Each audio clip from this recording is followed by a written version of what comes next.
I am currently a postdoc at Oxford University, and I'm currently researching transition metal-based nanoparticles for water splitting. So tell me, how did you come to work in surface science?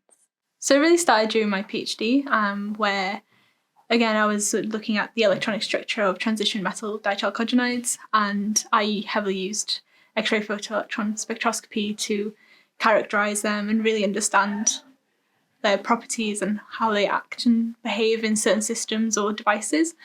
So yeah, that's where I was really introduced to surface science. And what do you like, or what excites you about surface science? I think it's it's kind of like trying to solve a puzzle that you don't really have a picture or a reference or anything to.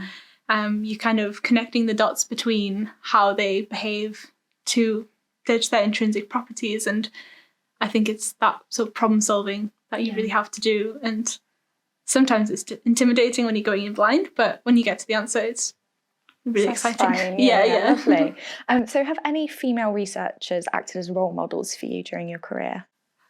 Absolutely. Yeah. It's I think in many ways as well. So like not just sort of having, I guess, academics in higher positions, but even peers, just having that sort of, I guess, just the role model, or just seeing how people act in different situations. Because I think very much in the beginning of my career, I was very quiet and I wouldn't really speak out. If anyone said anything, like a joke or a comment, I would maybe awkwardly laugh or kind of just go with the flow and be one of the boys kind of thing.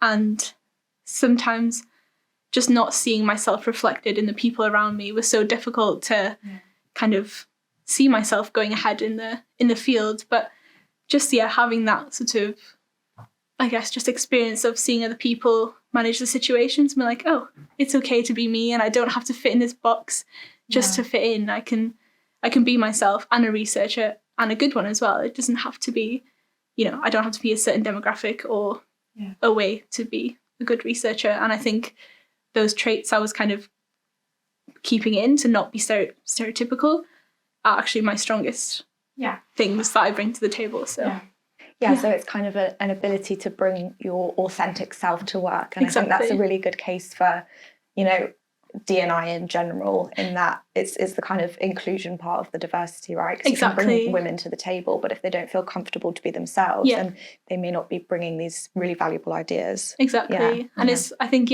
hiring women is great and, really good, but how do you make people stay? Yeah, exactly. It's like, that's the main point, I think. So what opportunities have you gained from working in this field?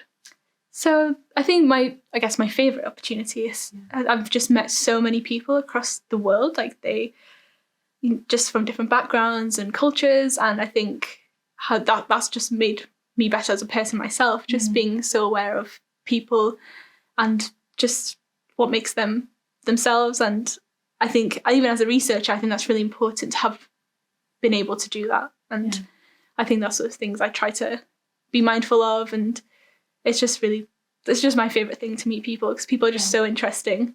I guess I also got to travel as well and experience different countries, and that's been nice, because prior to my PhD and I guess my career, I've not really travelled much, so that's been really nice. So you say you loved chatting to people and meeting people and learning more about them.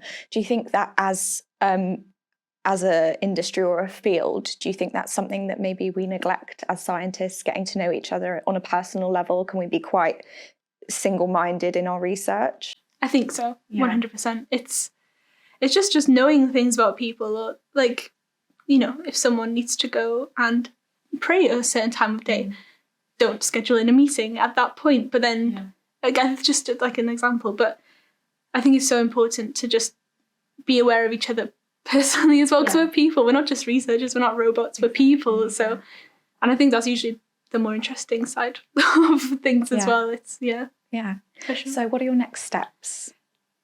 I don't know.